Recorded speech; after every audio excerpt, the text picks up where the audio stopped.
teman-teman juga bisa ikut nanya. Benar-benar bukan kayak mau dipresentasin by materi, tapi kita presentasinya by asking gitu ya teman-teman ya.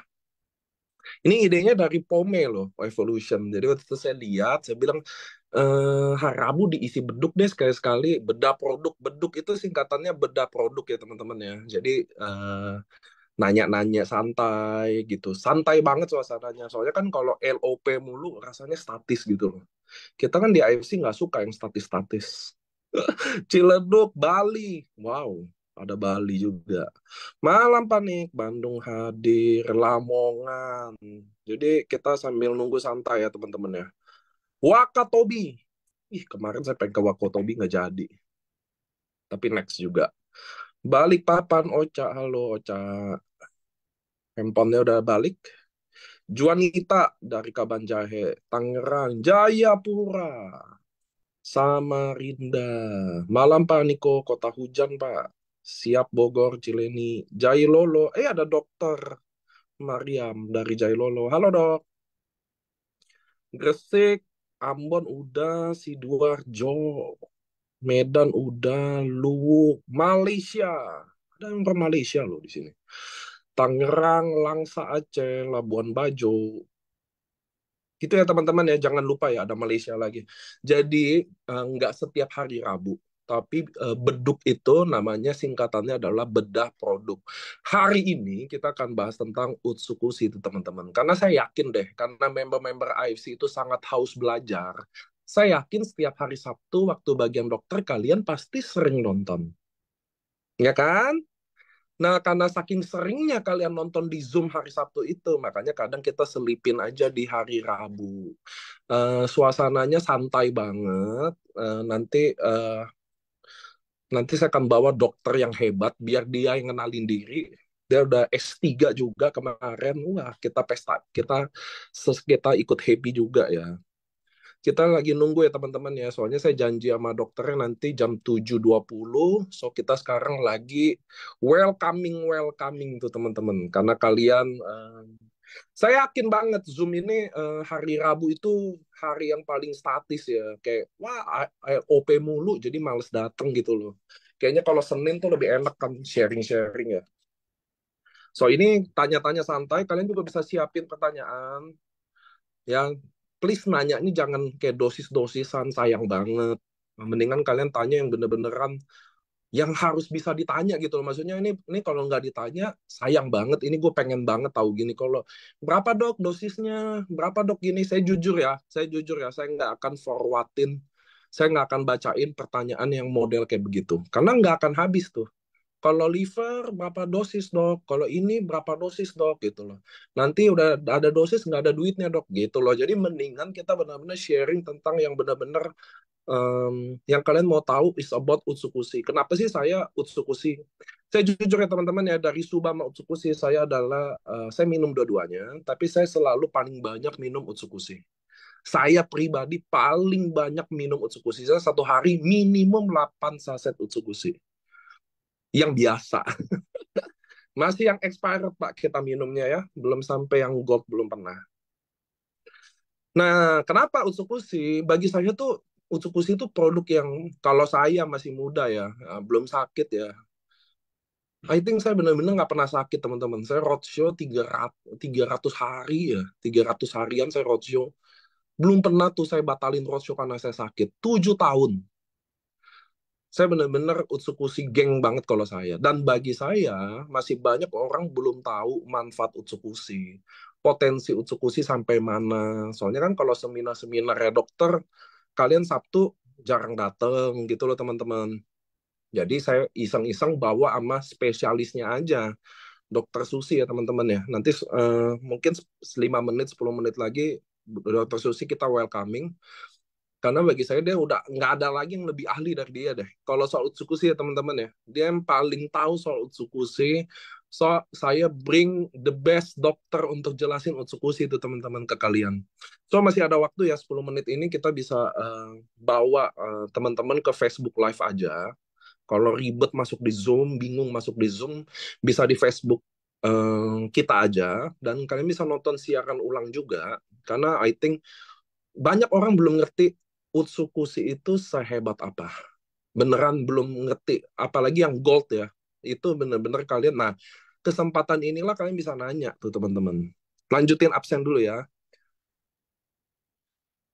Nah, ada dokter Mariam juga nih. Utsu paling bagus untuk daya tahan tubuh. Sudah kubuktikan. Siap dokter dari Jailolo. Pematang Siantar, ada Palembang, Jakarta Barat Cengkareng, Padang, gitu ya teman-teman ya. Jadi buat kalian sayang kalau nggak tahu kenapa sih Utsukushi ini sepenting itu. Kalau saya sih bener-bener ya, ya terutama saya belum sakit, belum ada, bukan amit-amit ya, semua manusia pada intinya akan sakit gitu loh. Cuma saya sangat, gue kalau, makanya saya waktu pas ada program beduk ini, thanks to Evolution juga, dia yang bawa ide produk, apa, cara cara dia interview dokter waktu itu, saya bilang, asik banget ya, maksudnya orang biasa aja bisa denger kayak begini. Kalau seminar dokteran takutnya terlalu heavy, terlalu berat. Orang mau dengerin juga, aduh, kayaknya kayaknya orang Indonesia dengerin setengah jam udah ngantuk deh. Jujur aja lah, kalian hari Sabtu juga jarang kan datang kan, jujur coba. Karena Mardina Saragi. Maludin, kota bau-bau. Kenapa sih saya suruh kalian absen di kota? Karena em, banyak orang belum tentu pernah dengar kota kalian loh teman-teman. Dan ini I think buat saya jadi pengingat juga kan. Buleleng, Bali hadir. Ende, Jakarta Barat. Wah, Balikpapan. Ada Pekanbaru, Ciating udah nanya duluan tadi. Ada kasus ya kita, sirosis. Hepatitis B tadi. Elevate hadir. Jen. Wah, ini kayak Jennya Umbu nih teman saya. Tambua, Panajam, Banjarmasin, Tangerang, Lombok gitu ya. So teman-teman inget ya, setiap Rabu kalau saya rekomen kalian, kalau kalian mungkin bosen nonton LOP, saya kasih tahu nih ya. Ini saya kasih tahu dulu teman-teman ya. Hari Rabu itu saya sangat rekomendasi, walaupun isi materinya sama. AFC bawain, leader-leader bawain, tapi kalian sebaiknya nonton deh. Kenapa saya kasih tahu nomor satu? Karena tiap leader gaya bawanya beda-beda. Jadi tiap leader itu presentasinya beda-beda. Nah, kalian bisa belajar di situ cara berbagai macam presentasi yang kalian cocok gimana. Itu nomor satu ya, teman-teman ya. Nomor dua, kalau teman-teman nggak ngerti ngejelasin kayak gimana, mumpung ada member-member kalian yang kalian masih baru lalu bingung ditanyain sana sini, kalian bisa bawa ke hari Rabu jam 7 malam. Sebenarnya saya mau kasih tahu ya teman-teman ya, semua hari di AFC itu cuma 3 hari aja.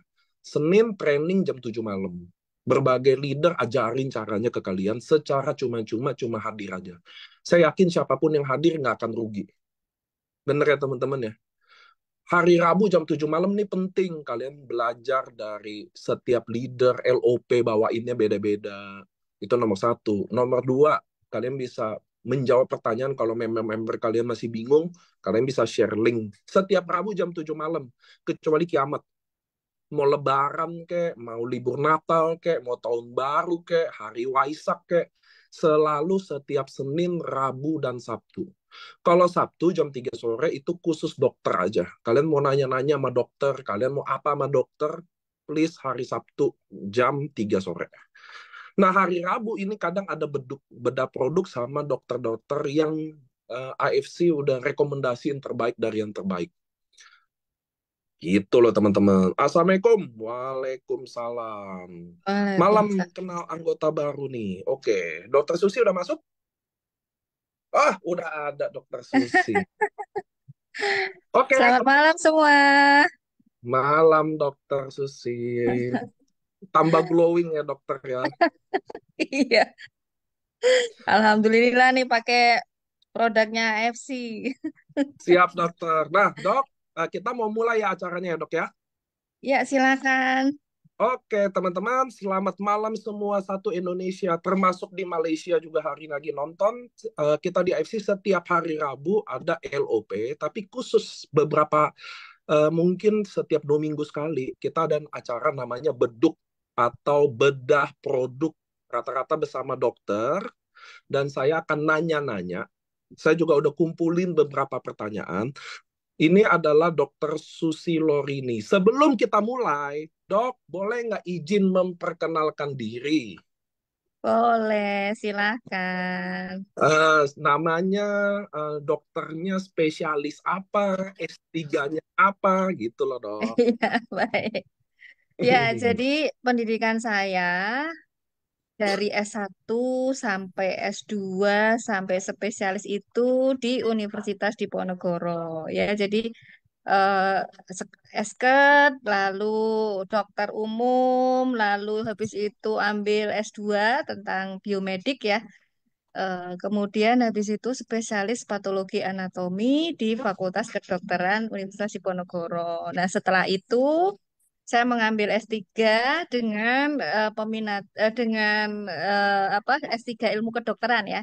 S3 ilmu kedokteran dengan peminatan imunologi ya, imunologi mukosa di Universitas 11 Maret di Wes. Surakarta. Ya, Jadi teman-teman ini kita bukan panggil dokter lagi ya, kita udah manggil doktor nih. Ya kan, iya, Dok? iya dokter. Iya, Nah, benar. Dok, izin. Saya mau nanya, jadi patologi itu dokter spesialis patologi sama apa tadi, Dok? Patologi anatomi ya. Patologi anatomi itu apa sih, Dok? Boleh nggak jelasin ke teman-teman? Ya, boleh. Jadi patologi anatomi itu adalah ilmu ya yang mempelajari tentang bagaimana proses terjadinya penyakit. Jadi bukan Wah. hanya mendiagnosis ya, bukan hanya mendiagnosis penyakit, tapi juga mempelajari bagaimana terjadinya penyakit. Nah, mengapa kita perlu mengetahui itu? Karena untuk mengobati itu membutuhkan pengetahuan tentang akar masalahnya tuh di mana ya, akar masalahnya di mana, penyebab yang pasti itu apa, sehingga pemeriksaan patologi anatomi itu menjadi pedoman nanti ya untuk pemilihan Hmm. terapi, bahkan untuk memecahkan misalnya pandemi kemarin ya, pandemi kemarin tuh penyebabnya apa sih gitu ya, apa benar karena virusnya, kematian seorang pasien itu apa benar karena virusnya, begitu ya. Waduh. Nah, ini termasuk teman-teman, termasuk ya Dok. otopsi ya. Otopsi misalnya ada pembunuhan. Nah, pembunuhan itu juga kebetulan seperti saya menangani kasus-kasus pembunuhan se-Jawa Tengah. Hah? Serius, Dok? Serius. Jadi biar tahu dia meninggalnya kenapa gitu ya? Iya, jadi misalnya ada kasus pembunuhan tapi ditemukan gantung diri gitu ya. Apa Hmm. benar ini bunuh diri atau dia sebenarnya sudah dibunuh baru digantung? Nah, itu salah satu tugas saya ya. Oh, itu kalau dokter forensik dia ngeceknya kali ya? Ya, yang mengambil organnya, melakukan visum itu dokter forensik, tapi yang memeriksa organnya setelah otopsi itu adalah saya, misalnya, gitu ya. Waduh, waduh. Jadi kayak detektif ya. Ini udah valid nih teman-teman ya. S3-nya ilmu kedokteran juga imunologi. Jadi udah tepat nih teman-teman pas Utsukushi ya. Iya Nah, benar. Dok, izin saya mau nanya karena jujur aja Utsukushi Ya, ini eh, belum banyak orang yang belum populer, bukan belum populer ya gimana ya. Orang masih pandang sama Subarashi itu kayak bukan seperti sendok dan garpu tuh, Dok. iya. Benar-benar orang masih anggap mungkin sebelah mata aja kayak gue kan nggak kena kanker, gue kan nggak kena tumor, kayak gitu loh, Dok. Hmm, Padahal di Jepang itu kan mereka paketin tuh Suba Utsu itu ya. Nah, iya. boleh nggak secara bahasa santai-santai aja, Dok, apa sih yang dokter lihat dari produk Utsukushi itu, Dok, biar teman-teman ini bisa bisa ada edukasi yang lebih santai gitu, Dok. Ya, boleh. Ya, jadi gini, kita itu mau makan sesehat apapun ya, sebetulnya dalam tubuh kita itu di dalam dinamika kehidupan kita itu selalu memproduksi racun, gitu ya. Mau makan Hmm. sehat apapun itu, apalagi di zaman sekarang ya, di zaman sekarang di mana polusi udara, perubahan iklim, lingkungan itu sudah sedemikian rusaknya ya. Apalagi kalau kita hidup di perkotaan. Ya, maka dengan adanya produk seperti Usukusi dan Subarasi ini ya, kita itu sangat tertolong ya karena dalam produk-produk itu terdapat kandungan-kandungan yang bersifat salah satunya membantu kita mendetoksifikasi tubuh kita. Ya, terutama yang terbaru Usukushi Gold ya, itu ada kandungan bawang hitam.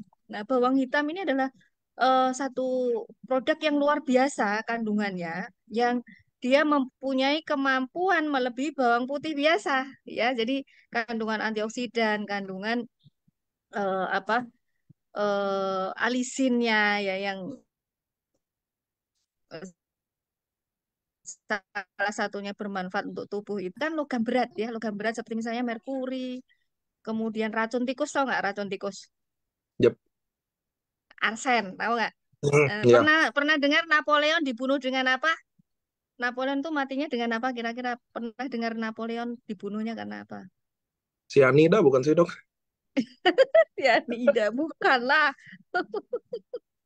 Napoleon Bonaparte itu keracunan arsen, ya. Hmm, Kita, kita tiap hari makan arsen nggak pernah sadar ya. Makan nasi nggak? makan. Nah, nasi putih, ya beras, apalagi berasnya orang Indonesia ya, itu kandungan arsennya itu luar biasa gitu. Secara alami nasi putih itu ada arsennya. Oh ya, Nasi yang tidak mengandung arsen itu hanya nasi basmati. Tahu nggak nasi basmati? tahu tahu. Nasinya orang-orang Arab ya, yang panjang-panjang itu Iya, dok. iya benar. Nah, beras basmati itu yang satu-satunya tidak mengandung arsen ya. Nah, sedangkan beras organik apapun itu tetap mengandung arsen karena memang beras itu memproduksi arsen alami. Gitu ya. Nah, kalau Hmm, kita cara masaknya salah, ya tiap hari kita keracunan arsen gitu ya. Nah, dan merkuri itu sekarang juga merkuri, arsen, belum lagi kalau kita hidup di kota itu ada PB ya. PB tahu nggak PB? Yang dari asap motor ya, ya asap ya. mobil ya. Nah, di mana semuanya dia bersifat mengikat gugus yang namanya gugus sulfhidril dalam tubuh kita ya, di mana gugus sulfhidril itu ada di seluruh protein di dalam tubuh kita. Bayangkan ya, kalau kita tubuhnya mengandung merkuri, mengandung arsen, mengandung apa tadi PB gitu Logam ya, berat. logam berat. Nah, sedangkan yang namanya bawang hitam itu salah satu fungsinya adalah dia bisa mengikat logam berat. Gitu Oh gitu ya. ceritanya. Mm-mm. Teman-teman harus tahu loh. Pernah dengar air fryer atau teman-teman itu membuat logam berat tinggi loh. Itu saya juga baru baru tadi siang kalau nggak salah dok, saya baru Oh ya, scrolling scrolling. Jadi air fryer tuh nggak sesehat itu loh berbahaya juga teman-teman. ya. Iya bener dok. Memang Oh, tidak, oh. memang menghindari minyak, menggoreng secara udara, tapi jadi meningkatkan logam berat tinggi dalam tubuh. So it's not good at all loh itu, terutama orang-orang yang autism ya. Itu saya juga baru baca dok, Hmm, aduh gila. Maksudnya saya ternyata baru tahu. iya dok, saya juga baru tadi siang, gila, saya baru, hah? Padahal kita kan pakai air fryer tuh tujuannya mau sehat kan dok. Maksudnya anak-anak jangan pakai, saya goreng-goreng kentang tuh anak kecil yang suka kentang kan. Bener. Pakai air fryer ternyata lebih buruk lagi. Jadi ada Apa logam karena berat tuh. apa karena bahannya kali ya? Mungkin dok, penghantar Hmm, panasnya gitu kan. Jadi ya. terkontaminasi logam berat. So it's not good at all. Ternyata mendingan kolesterol daripada logam berat kan. Iya, kolesterol itu sebenarnya kita nggak perlu takut kalau sistem imun kita bagus ya karena kolesterol itu apalagi kita bakterinya bagus ya. Makanya sebetulnya salah satu manfaat dari mengkonsumsi probiotik seperti yang ada di dalam usukus ya, kita punya Betul. probiotik ya. Jadi eh, perbedaan usukusi gold dengan yang dahulu, kalau yang dahulu itu probiotiknya kan hanya satu macam, ya. Nah, sekarang kita tambah dua macam kok satu macam ya. Dua macam ya Lactobacillus dan Bifidobacterium ya. Nah, sekarang ada triple ya. Triple itu salah satunya probiotik yang diambil dari perut ikan salmon ya. Betul. Iya, namanya Lactobacillus coccus, di mana Lactobacillus coccus ini banyak digunakan salah satunya untuk probiotik-probiotik yang dilakukan modifikasi ya untuk targeted terapi, bahkan untuk vaksin. Ya, jadi betul. produk kita itu luar biasa ya karena menggunakan bakteri yang dia banyak digunakan juga untuk targeted terapi dan untuk apa namanya vaksin ya. Nah, Dan dok, gimana? sorry, tadi saya kira udah selesai. Ini dok, sekaligus deh, sekaligus. Soalnya kan teman-teman itu hampir, kita terutama orang Indonesia kan dok, sangat jarang makan probiotik. Ya, Walaupun banyak kan probiotik di sekitar kita kan, kayak tempe, tape gitu loh. Tapi, nah, ya apaan ya? kenapa ya? No, nggak tahu. Oke, skip. Kayak ada gangguan dikit aja. Nah, dok, boleh nggak sih jelasin tuh probiotik itu sepenting apa sih buat kita manusia ya, terutama orang Indonesia ya. Karena kan kalau Ya, di Jepang, dari Korea kan dari kecil aja mereka anak-anaknya tuh udah minum probiotik. Itu saya tahu betul tuh, dok. Di Korea, di Jepang terutama, itu anak-anak kecil tuh maka suplemen utamanya, dengerin nih teman-teman nih, suplemen mm, utama anak-anak di Korea atau di Jepang itu paling terkenalnya pasti probiotik deh. Nah, boleh nggak dok jelasin secara lebih lengkap aja, kenapa sih kita manusia, terutama orang Indonesia, berapa penting sih probiotik buat kayak kita? ya. Jadi probiotik itu ya itu merupakan bakteri baik. Nah, Hmm. manusia dalam dinamika kehidupannya itu mengalami banyak kekurangan bakteri baik. Salah satunya adalah karena gaya hidup. Lalu yang kedua karena antibiotik dan lain-lain. Apalagi kalau zaman sekarang ya ibu-ibu banyak melahirkan dengan seksio sesaria misalnya. Maka kita membutuhkan asupan bakteri baik yang kontinu ya. Dan kita itu hidup sebenarnya ibaratnya beternak bakteri sebetulnya. Dan keberadaan bakteri baik itu dia akan menghambat pertumbuhan bakteri-bakteri yang jahat. Jadi kita itu sebetulnya adalah ekosistem. Ya, seperti hanya Betul. hutan nih. Ada singa, ada ularnya juga.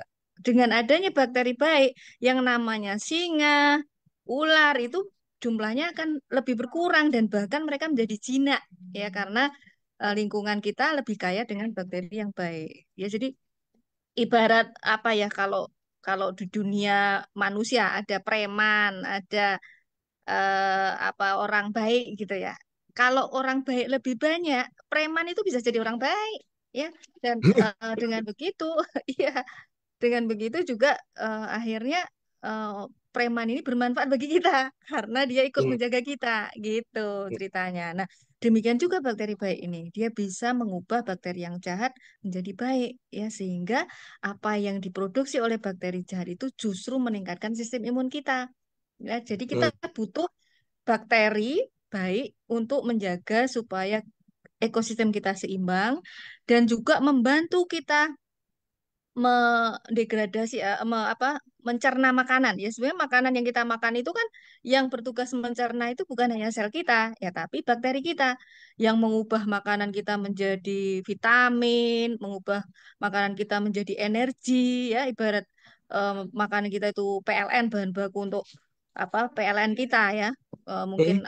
ada air untuk apa pembangkit listrik gitu kan. Nah, kita juga seperti itu. Air yang kita konsumsi, karbohidrat yang kita konsumsi, lemak yang kita konsumsi, protein yang kita konsumsi, yang membantu mengubahnya menjadi energi sel itu adalah bakteri baik ya. Oh, Belum lagi, iya benar. Belum lagi saraf kita. Saraf kita itu butuh yang namanya listriknya itu untuk sinyalnya itu namanya neurotransmitter. Ya, ada ya. nanti yang membentuk emosi kita. Kita mau bahagia, oh itu ada serotonin, ya kan? Kita Hmm. mau Ya. eh, pernah nggak kita merasa marah, ya? Marah itu adrenalin, norepinefrin gitu ya. Terus kita merasa senang yang membuat kita itu kayak pingin lagi. Itu namanya dopamin. Nah, yang mengubah semua makanan kita menjadi itu semua sehingga emosi kita stabil itu adalah bakteri baik. Maka bisa bayangkan kalau bakteri baik kita sedikit. Apa Oh, akibat energi kita? jadi itu probiotik yang bikin semua dari makanan itu ubah jadi hormon-hormon kayak gitu, dok. Iya, benar. Probiotik ya. Jadi eh apa namanya? Dan usus itu adalah tempat di mana ekosistem bakteri baik kita paling banyak gitu loh. Jadi kenapa kok kita produknya diminum? Ya kenapa Hmm. nggak disemprot? Kan ada yang jual tuh probiotik semprot, ya kan? Ada yang disuntik juga ada, gitu ya. Tapi Hmm. kenapa kita minum? Karena usus kita itu adalah ekosistem yang paling besar bakterinya. Kemudian di sana juga mengandung sel-sel yang bekerja sama dengan bakteri yang bisa mengendalikan semua organ. Ya, maka kalau kita mau sehat, ya sehatkan usus kita. Ya, ada iklannya tuh ya. Cintailah Iya, iya. ususmu. Organ kedua yang paling penting di tubuh kita. Betul kan, Iya, Dok? benar. Dan the second brain kita. Jadi kalau otak kita nih rusak nih, ya, perbaikinya dari usus. Hah? Otak Iya, kita itu. rusak itu perbaiki dari Nah, usus. iya benar. Oke, oke, oke. Jadi kalau orang nih, Dok, kalau dia kekurangan probiotik di tubuhnya, apa yang dia rasain? Secara garis Orang yang umum aja gitu. kekurangan probiotik, keracunan tiap hari dia. Coba bayangkan, kentut kita bau, ya. Orang yang kekurangan bakteri baik itu ibaratnya tong sampah, banyak Ya, sampahnya. Kira kan bau nggak tong sampah itu? bau banget. Bau banget. Kentutnya bau nggak? Kadang bau sih, Dok. Niko kentutnya bau. Iya, dari kentut kita bisa tahu kita itu beracun apa enggak. Iya. Enggak serius. Kalau Ini kentut kita beneran, Dok. bau, berarti kita toksik.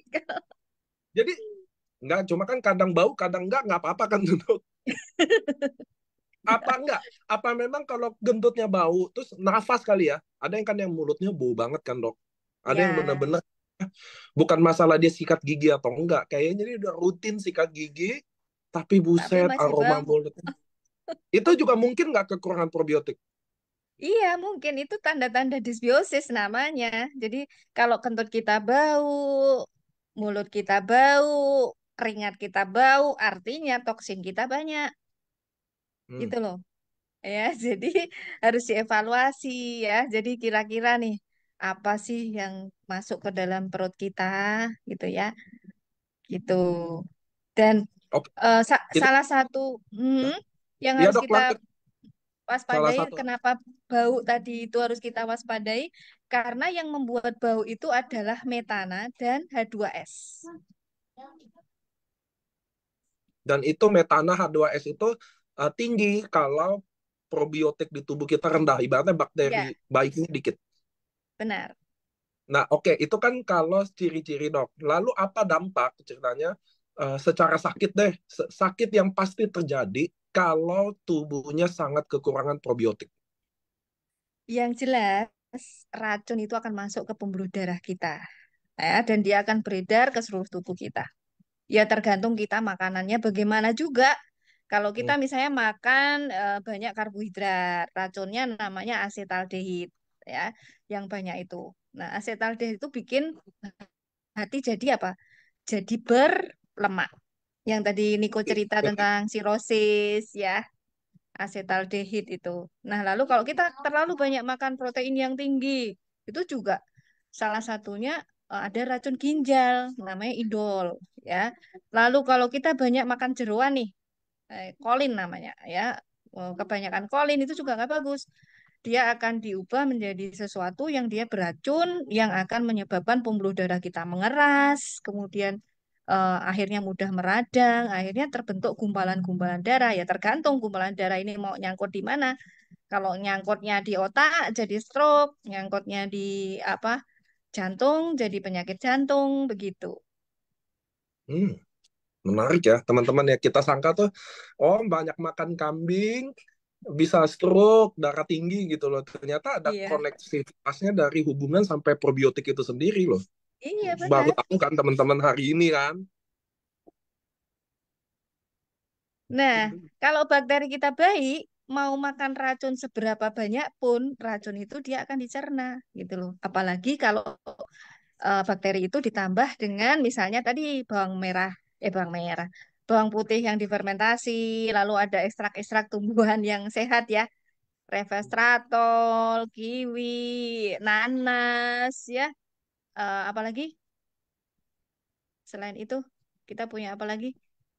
Salmon Eh, DNA, Fukoidan, ya Salmon ya DNA, pokoknya. di mana yang kita bikin di produk kita itu semuanya bersifat nano, ya sehingga mudah masuk ke dalam sel. Jadi kenapa bedanya dengan misalnya kita harus makan nanas nih yang banyak gitu ya. Nanas yang banyak itu belum tentu bisa masuk ke dalam sel kita. Ya, sedangkan tidak semua orang bisa makan sebanyak itu nanasnya. Apalagi kalau Ya. misalnya seperti kita harus dirawat di rumah sakit, masuk ICU, semua makanan harus dimasukkan ke dalam selang, ke dalam lambung. Ya, maka dengan adanya usukusi dan subarase ini sangat membantu sekali. Ya.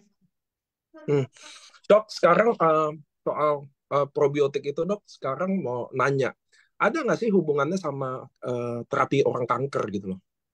Dalam soal probiotik itu sendiri, karena kan which is di jurnal-jurnalnya banyak tuh dok. Ya. Maksudnya penting apa? Kenapa orang cancer itu? Pertanyaannya jangan gitu deh, terlalu serem. Apa dampak probiotik untuk orang-orang cancer? Nah, itulah pertanyaan lebih halus. Iya. Ya, jadi probiotik ini dia akan mengurangi patogen-patogen yang menimbulkan mutasi gen. Ya kan, kita tahu nih misalnya ya kanker serviks. Kanker serviks itu kan berhubungan dengan peningkatan misalnya virus HPV ya.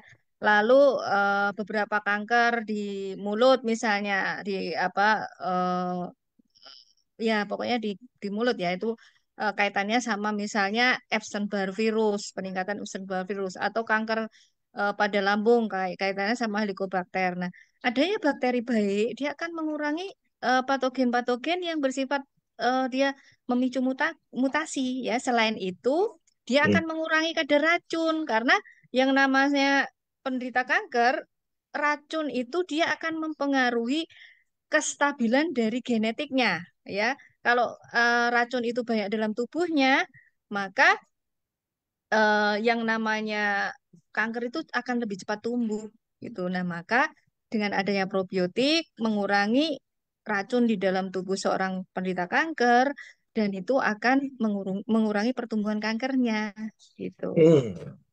Ya, Tuh, berarti ya teman-teman ya, itu iya. probiotik soal cancer. Kalau soal autoimun dok, kan gini, ini pernah Aha. dibahas banyak tuh teman, tapi banyak orang yang masih takut kan Utsukushi menaikkan imun. Nah, hubungannya sama boleh nggak sih orang konsumsi probiotik terutama untuk orang-orang yang autoimun dok?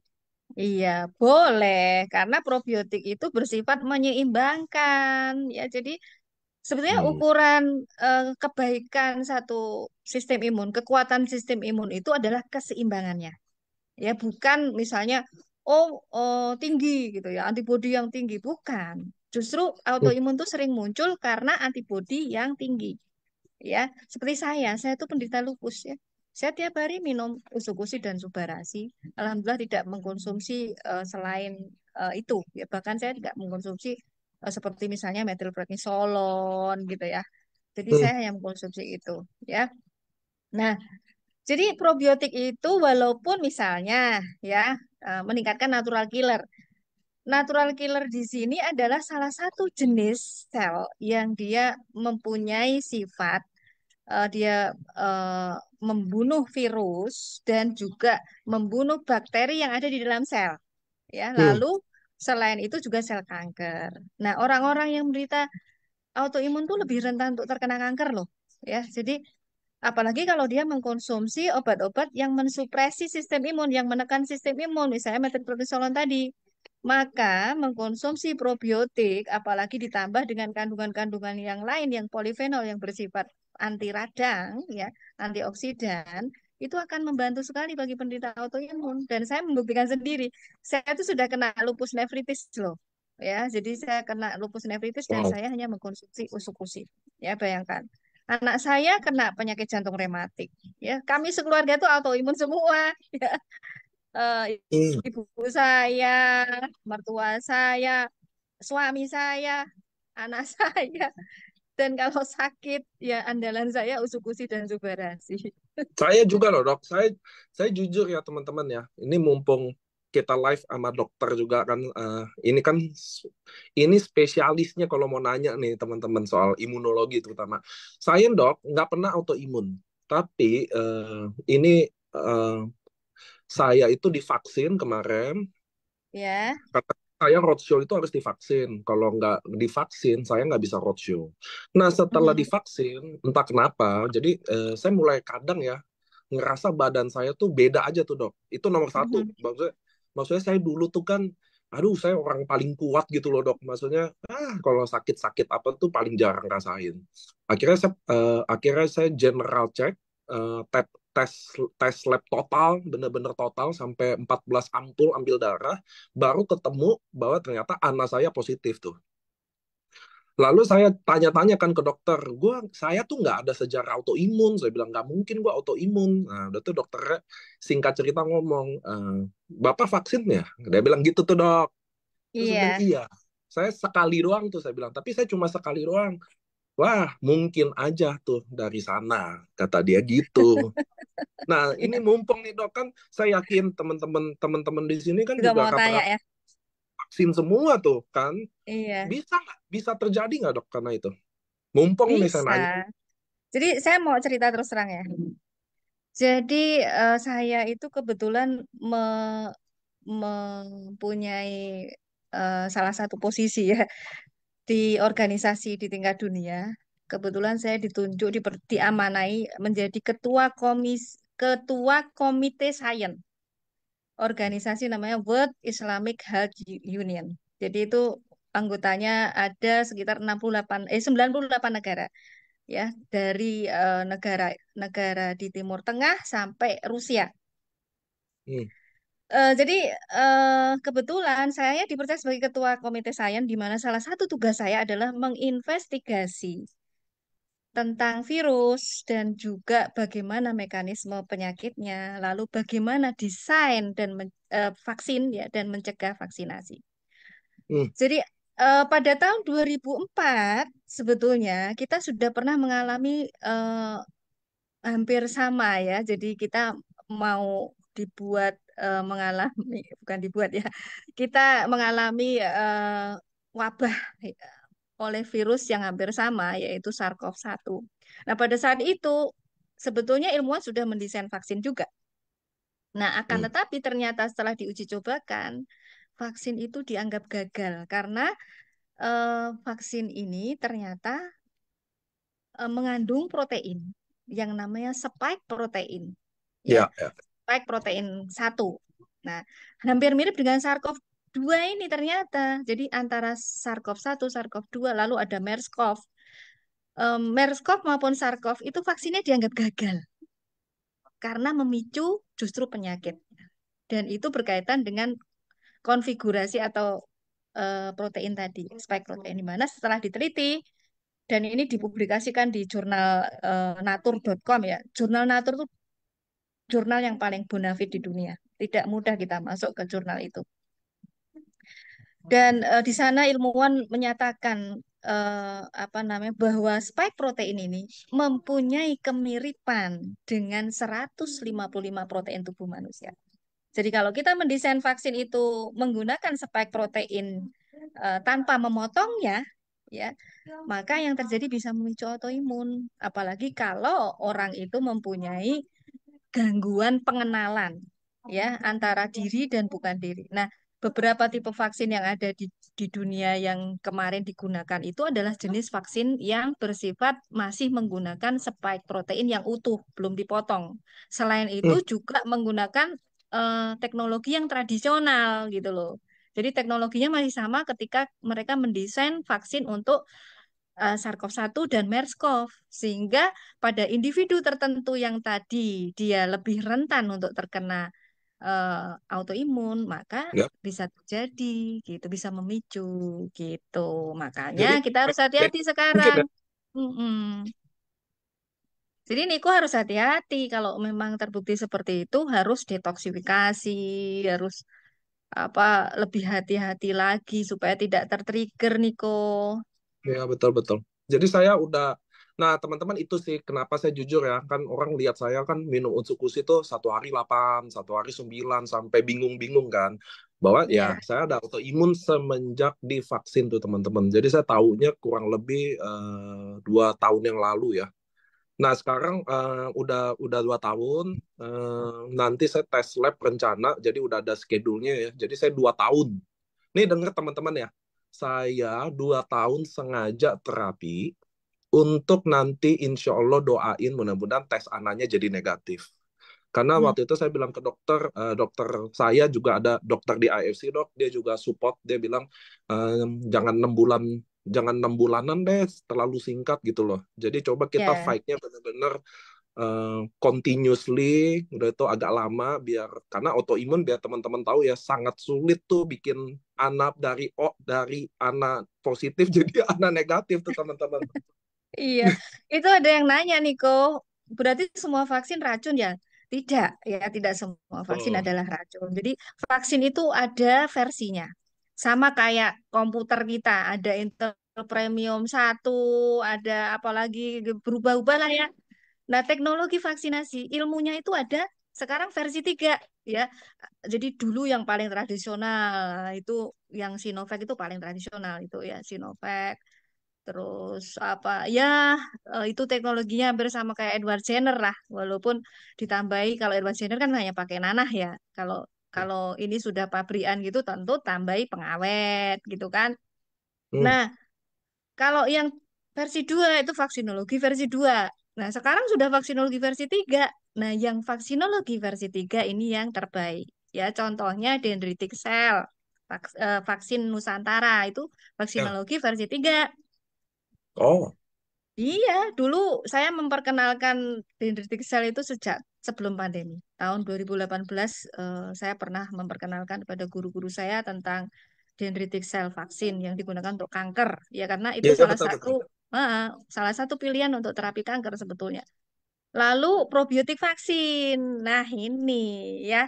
Jadi Nah, eh, pada saat pandemi itu sebenarnya banyak ilmuwan probiotik yang sudah mendesain probiotik vaksin karena mereka tahu bahwa sebetulnya vaksin yang terbaik itu adalah vaksin yang menggunakan probiotik.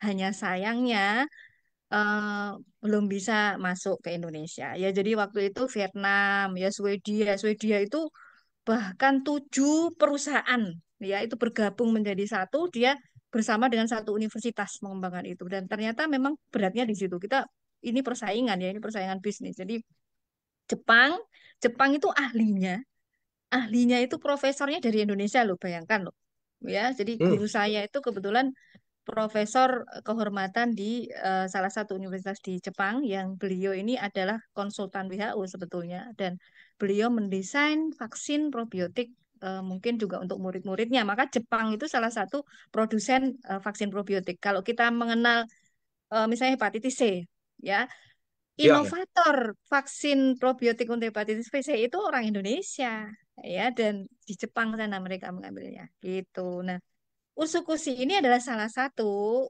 produk yang mengandung bakteri yang digunakan untuk vaksin probiotik. Ya, Lactococcus lactis. Itu adalah salah satu bakteri yang digunakan untuk vaksin.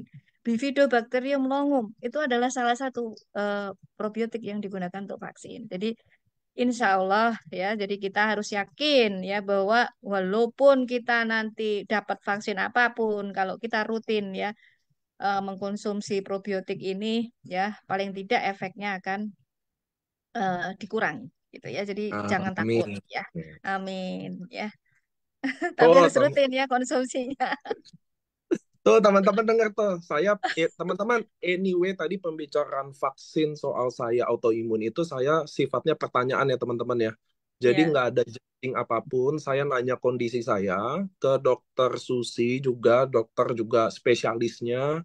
Dia juga udah ketua komite sains lah. Jadi saya sifatnya adalah pertanyaan ya teman-teman ya. Jadi jangan nanti dibawa salah artiin teman-teman gitu Iya, loh. iya. Tuh Tapi jadi memang sekarang banyak kok yang negara-negara yang sudah ini Pak Niko me, apa menerima aduan ya, terima aduan tentang efek samping, dan negara juga memberi kompensasi ya. Jadi kalau misalnya Pfizer ya. Pfizer itu kita ada gejala miokarditis ya, itu ya yang paling ngeri. Itu CDC pun melaporkan ya. Jadi WHO pun mengakui bahwa itu ada efek samping miokarditis ya. Hmm. Kemudian AstraZeneca juga begitu ya. Jadi nggak perlu takut ya. Jadi kalau kita mengalami efek samping ya, yang penting kita mendapatkan pengobatan yang tepat ya, karena WHO pun sudah memberikan petunjuk ya. Jadi sebetulnya itu sudah diketahui oleh banyak ilmuwan ya. Maka memang hal ini juga dibutuhkan untuk inovasi ya. Jadi kita sebagai ilmuwan tuh membutuhkan informasi dari masyarakat agar kita bisa mengembangkan produk ya gitu. Hmm. Jadi Nah, jangan dok, ini takut. ada Hmm? yang nanya nih dok. Ini mumpung gini ya teman-teman ya, kan semua chat ini isinya pertanyaan. Cuma Ya. waktu saya ngobrol sama dokter Susi, chatnya saya nggak nanya, nggak buka. Karena kalau saya buka, muka dokter Susi ketutup sama chat. Jadi, jadi teman-teman ya, nah ini ada pertanyaan yang pas pas banget dok. Kebutuhan probiotik. Ini pertanyaannya bagus soalnya pas banget. Seberapa banyak kebutuhan probiotik untuk tubuh, dok? Kapan kita tahu cukup atau kurangnya probiotik dalam tubuh? Bagus nih Iya. pertanyaannya. Mhm. Ya, bagus. Perhatikan BAB kita. Hmm, Sama bau-bau kita tadi ya. Jadi mendeteksi apa kita kurang bakteri baik apa tidak itu dari bau-bauan yang ada dalam tubuh kita. Bau mulut tadi, bau keringat kita, bau kentut kita, BAB kita ya. BAB yang normal itu sehari sekali paling tidak. Yang paling bagus ya 2 kali sehari ya, pagi sama malam itu bagus itu. Ibarat kita mendapatkan apa itu apa ya, dunia seisinya itu kalau BAB bisa 2 kali sehari. Lalu apa namanya, bau kentut ya. Terus tadi BAB yang seperti apa ya? Yang seperti sosis. Pernah lihat sosis? hmm, Pernah lihat sosis ya? ya Pernah lihat beng-beng? Beng-beng pernah lihat beng-beng? pernah pernah. Coklat beng-beng. Iya. Itu sehat dok. Itu masih normal itu. Kenapa? Itu sehat ya. Sehat. Kalau masih ada kecil-kecil peringgil-peringgilnya kan itu kan hanya beras ya. Beng-beng itu kan beras yang dibikin dondong gitu terus kasih Hmm, coklat kan. Jadi sisa-sisa makanan yang sedikit yang hanya seperti itu sih enggak masalah, itu masih dalam batas normal. Yang tidak baik itu kalau seperti kotoran kambing. Pernah lihat kotoran kambing? bulat-bulat ya, kecil-kecil ya. Kotoran kambing pernah lihat? Ya, Iya, bulat-bulat hitam. Nah, itu menunjukkan di situ ada sembelit yang sangat parah ya. Lalu seperti mashed potato. Pernah makan mashed potato? pernah dok. Baru kemarin. Nah, iya, apa kentang yang kita hancurin itu kan. Hmm, Nah, itu iya. berarti ada peradangan. Ya, Oh, apalagi kalau ada serat-serat makanannya, berarti ada gangguan pencernaan berat itu. Nah, lalu oh, kalau itu encer, nah itu berarti ada peradangan yang parah oke. ya. Jadi Nah, kalau kalau dia pada kayak orang mashed dewasa, mm-mm, kalau dia kayak mashed gimana? potato lalu encer itu pasti ada inflamasi tingkat tinggi ya di tubuh ya, Iya, peradangan ya. iya benar. Kalau Peradangan. warna tuh, Hati-hati kalau loh warna, peradangan pada usus. Warna kalau warna, yang normal, yang normal kuning kecoklatan. Tapi kadang kan kita makan buah naga tuh. Buah naga, hmm, pokoknya yang berwarna-warna yang membuat akhirnya feses kita gelap. Ya, berarti itu karena makanan kita gitu ya. Jadi bukan karena darah. Yang kita harus waspadai kalau hitam itu karena darah. Apalagi kayak petis ya. Seperti feses yang kayak petis, apa yang seperti BAB yang kayak tinja yang kayak petis itu berbahaya karena itu menunjukkan ada perdarahan di saluran cerna bagian atas ya, misalnya dari lambung atau dari kerongkongan atau dari misalnya dari usus halus gitu ya. Nah, lalu kalau warnanya merah darah segar itu biasanya dari bawah, misalnya karena wasir ya, karena ada sesuatu di usus hmm. besar. Nah, dan tanda bahwa ada kanker pada usus besar itu ya seperti tadi, peringgil-peringgil seperti kayak kambing ya, seperti BAB-nya kambing. Nah, itu Oh itu sebenarnya itu ada cancer. mm-mm. Iya, Itu harus ada. waspada itu. Iya, salah satu tanda yang harus diwaspadai. Tapi belum tentu loh ya, tetap harus Ya, ya. dicek. Harus tetap dicek. Nah, hati-hati juga ya, peradangan pada usus tuh bisa bikin gangguan jiwa loh. Bisa bikin kita gila loh. Percaya apa Serius enggak? dok. Ngeri kan? Saya kayaknya ada Saya ada gilanya. cerita. Ada gilanya. Pernah lihat sesuatu nih? Pernah lihat Tuhan nggak? Enggak dok, belum sampai Pernah situ lihat. sih. Saya punya pasien itu pernah lihat Tuhan. Pernah lihat Tuhan. Setiap kali dia sholat, dia bilang, saya bisa melihat Allah, dok. Gitu. Percaya apa Waduh. enggak? Enggak lah dok. Mana ada manusia yang bisa lihat Tuhan ya. Bisa-bisa jadi kayak Lia Eden nanti dia mengaku sebagai nabi. Ya untungnya pasien saya itu imannya kuat. Jadi dia bilang ke saya, dok, saya itu kalau sholat selalu melihat Tuhan. Terus akhirnya dia pikir gangguan jin kan? Hmm. Nah, dia pikir gangguan jin. Nah, terus akhirnya dia rukyah. Dia baca semua doa, semua Al-Quran. Dia pikir gangguan jin nggak hilang. Malah justru sekarang dia bisa lihat Tuhan itu di WC. Aduh. Mana ada Udah Tuhan gila. memperlihatkan dirinya di WC. Gila nggak? Nah, Itu real gitu ya. saya tanya lah, saya udah akhirnya saya tanya BAB-mu gimana? Oh, ternyata Hmm. BAB-nya itu 3 kali sehari, ya. Terus encer, ya kan? Terus Hmm. saya tanya, keluargamu ada nggak yang seperti kamu aneh, gitu kan? Dokter nanya Entah itu langsung sama dia. kepribadian yang aneh. Kenapa? Dokter langsung nanya, ada nggak Kenapa? keluarga? Kenapa? Enggak. Itu ibunya tuh aneh, budenya aneh, pak D-nya juga aneh, sampai dia tuh nggak punya istri karena karena ibunya susah cocok sama Hmm. perempuan gitu ya. Nah, terus akhirnya apa? Saya tanya makanannya. Nah, dia kan guru ya. Dari pagi dia udah berangkat pagi, pulang malam lembur gitu. Makan kan otomatis dia jajan di warung, ya, di warung Tegal lagi, ya. Hmm. Banyak makan tepung-tepungan, gorengan. Nah, setelah itu akhirnya saya rujuk dia ke rumah sakit, saya suruh biopsi. Nah, hasilnya kira-kira apa tuh hasil biopsinya? Saya suruh endoskopi sama biopsi. Hmm. Ternyata ada radang usus. Jadi Oh. ada namanya penyakitnya adalah ulceratif colitis. Ya, jadi ulceratif colitis itu bisa muncul gejalanya gejala penyakit jantung. Ya, jadi dia melihat Tuhan tuh halusinasi sebetulnya. Dari radang usus. Ya, untungnya dia beriman. Ya, radang usus, dari radang usus. Lalu si sopren tahu nggak sisopren ya? Hmm. Ah, tahu tahu tahu. Hmm. Orang yang punya Nah, dunia sendiri ya, yang dia halusinasi juga ya. iya, halusinasi, dia merasa dirinya waham. Ada keyakinan bahwa, oh, kadang wahamnya macam-macam ya. Ada waham kejar, jadi seperti dia curigaan sama orang. Dia merasa dia mau dibunuh, mau dikejar orang, mau apa, begitulah. Nah, terus ada waham kebesaran. Waham kebesaran tuh seperti Fir'aun ya. Fir'aun menganggap dirinya Tuhan. Iya nggak? Ya kan, merasa dirinya Tuhan, merasa dirinya nabi begitu, atau dia merasa dirinya presiden bisa juga ya. Nah, jadi walaupun kenyataannya bukan, dia bukan presiden, dia bukan nabi, dia bukan apalagi ratu misalnya ya, atau seperti Lia Eden nabi ya. Nah, ternyata si Sopren itu berhubungan dengan radang usus juga yang mempengaruhi otak. Jadi peradangan pada usus itu bisa mempengaruhi otak. Itu ceritanya. Oke. Tuh teman-teman ya.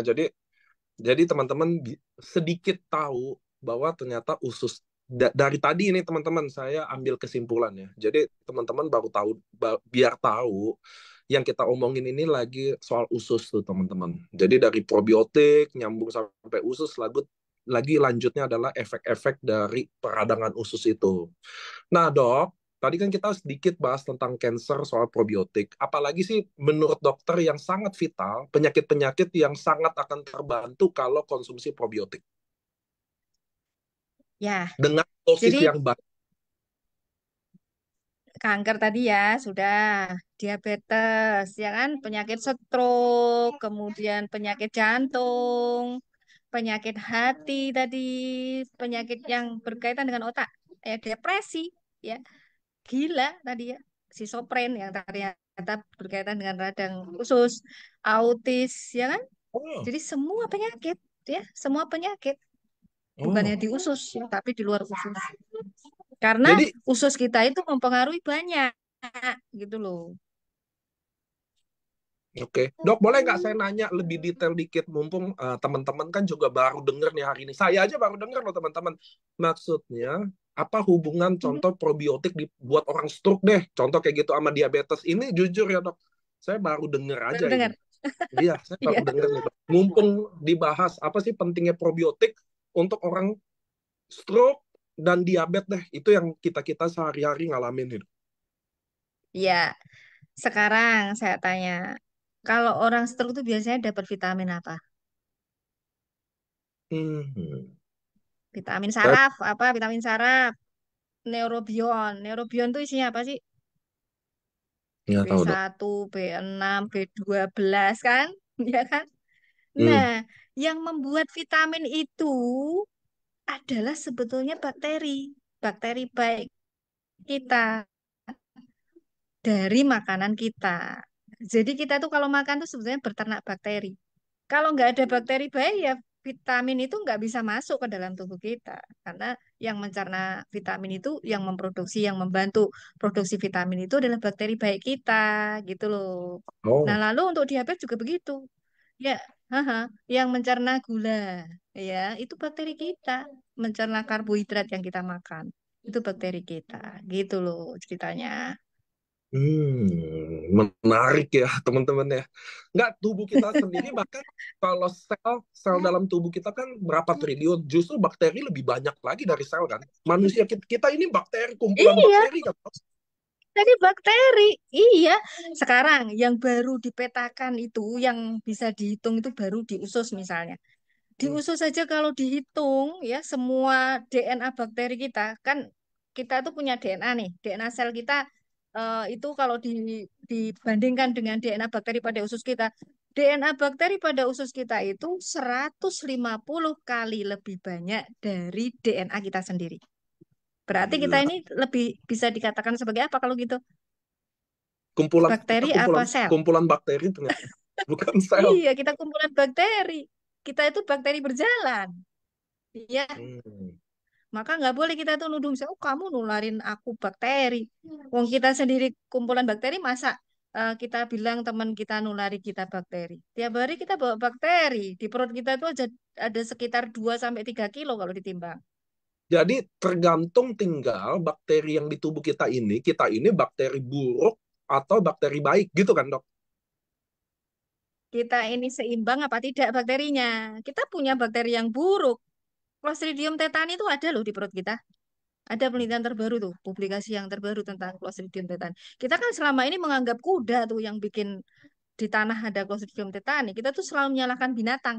Ya nggak? Ya, Selama ini tuh kalau ada ya, ya. pandemi kita nyalahin nyalahin unta lah, apa nyalahin burung lah, nyalahin apa lagi selain unta itu ferret. Ferret tahu nggak ferret?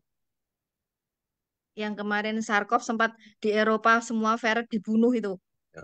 Kasihan ferretnya, ya. Jadi apa namanya space goat, jadi kambing hitam. Padahal sebetulnya yang menjadi masalah adalah karena ketidakseimbangan dari ekosistem manusianya. Dan itu biasanya terjadi karena pola hidup orang itu sendiri, kezoliman orang itu sendiri. Ya nggak?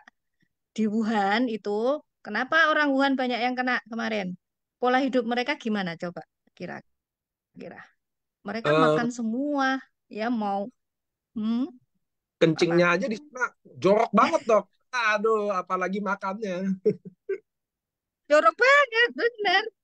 Bau, bau, bau, bau. Lihat Itu kayaknya saya pasarnya, pipis. lihat pasarnya nggak? Kayaknya di Indonesia ada deh. Di mana tuh kira-kira? Iya, jadi kita tuh kalau kalau misalnya sakit tuh jangan nyalain orang lain ya. Kita introspeksi diri lah. Kentut kita bau apa enggak? Ya tadi karena kita itu adalah bahkan virus tuh kita punya loh. Ya kita tuh mewarisi virus dari nenek moyang kita di DNA kita. Nah, kalau dulu kita beranggapan, oh virus itu kan dari luar gitu ya. Hmm, Ternyata kita pun ekosistem virus. Cuma kita belum selesai memetakan virus di dalam tubuh kita gitu aja. Itu. oke. Dok, ini kan banyak. Ini saya lagi baca chat nih, teman-teman. Ini saya bacain chat.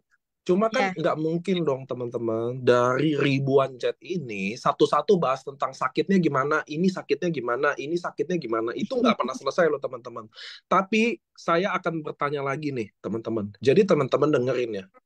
Jadi dok, terutama khusus vital. Kayaknya setelah pembicaraan ini saya jadi tahu bahwa semua sakit itu ternyata butuh probiotik. Itu udah pasti tuh, karena dia yang bikin vitamin, dia yang mungkin cerna nutrisi. benar. Betul kan Iya, teman-teman ya? Kayak ibaratnya iya. subakasi minum, nanti yang cernanya juga salah satunya dari probiotik. Betul nggak dok? Iya, benar. Dan bahkan toksin yang terjadi karena metabolisme apa makanan kita, sesehat apapun itu pasti ada racunnya. Ya makanan kita sehat apapun, nggak ada pengawetnya, pewarnanya dan sebagainya, itu tetap ada racunnya, ya. Nah, itu yang menetralkan racun itu adalah probiotik, gitu loh, ya. Karena probiotik itu membantu misalnya memproduksi asam pedu. Asam pedu itu salah satu tugasnya mengencerkan racun, ya nggak? Nah, jadi probiotik itu penting sekali ya, penting sekali dan saya membuktikan ya, anak saya tuh kemarin kena tetanus. Ya. Hmm. Nah, tadinya kena kecelakaan, kepalanya ada fraktur, ada perdarahan otak. Ternyata saya pelajari perdarahan otak itu menimbulkan kerusakan pada usus. Jadi ekosistem usus akan rusak, lalu sel-sel pada usus akan rusak. Nah, padahal di dalam usus ada Clostridium tetani. Nah, maka dalam kondisi seperti itu anak saya juga nggak BAB 14 hari loh, bayangkan. Dan itu Buset. akhirnya menimbulkan racun pada tubuh anak saya itu banyak sekali, akhirnya kena tetanus. Saya gencer pakai usukusi dan subarasi itu masuk lewat sondase di apa mulutnya, dan saya banyak menolak pengobatan dokter karena menurut saya itu akan membebani fungsi hatinya, karena fungsi hatinya itu sangat rendah karena dia dikasih paracetamol, injeksi, banyak obat gitu ya, termasuk anti kejang, morfin. Anak saya tuh dapat morfin kemarin. Nah, akhirnya ginjalnya tuh alhamdulillah normal. Fungsi ginjalnya normal.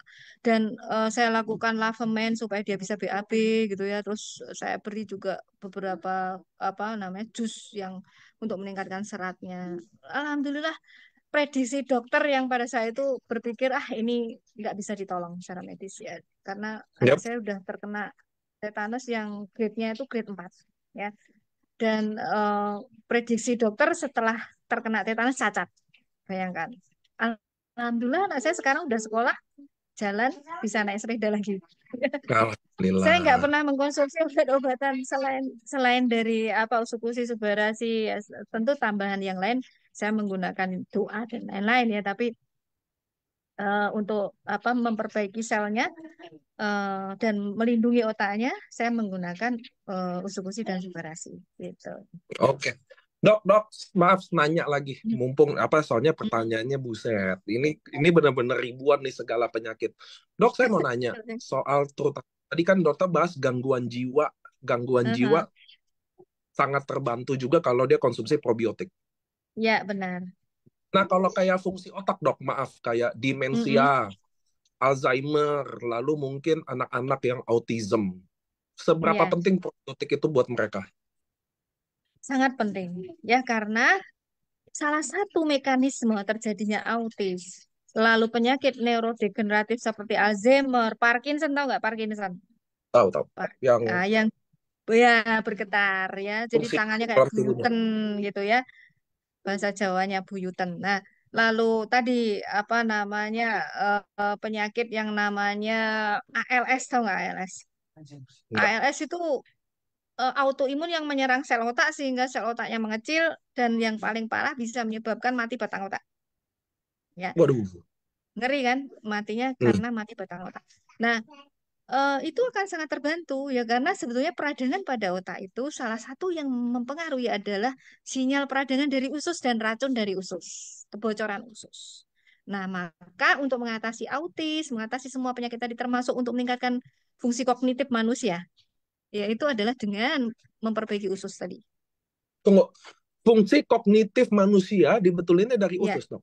Iya, benar. Kalau anak kita bodoh, anak kita Ya, ya, ya. prestasinya rendah, gitu, memorinya kurang, ya perbaiki dari usus. Jadi itu Gitu. maaf dok, kalau gitu kalau anak yang gangguan autism, ADHD, Down Mhm. syndrome, itu juga Iya, kalau kita oh jadi otak sama usus itu sangat berhubungan sehubungan itu ya? iya. Bahkan yang namanya probiotik itu bisa memicu stem cell kita.